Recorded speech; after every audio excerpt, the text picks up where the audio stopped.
Ito naman yung mga side mirror. Blue yung plastic niya. Means yan. Ibig sabihin, right. Yan, right. Pag ito naman transparent na plastic, yan, left. Yan, para madali yung malaman kung left, right. Kung ibig sabihin, para kapag sakali man lang yung sa record niya, wala yung wala yung tana ba? Tana. Means yung record kung saan siya yung nakapwesto. Kung wala doon, walang sa record walang nakalagay doon. Yan, madali mong hanapin kasi makita mo kung left or right. Yan, isa-isahin mo lang yan. So, ito naman yung mga maliit na bumper.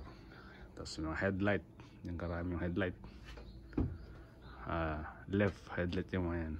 Condension, ganun.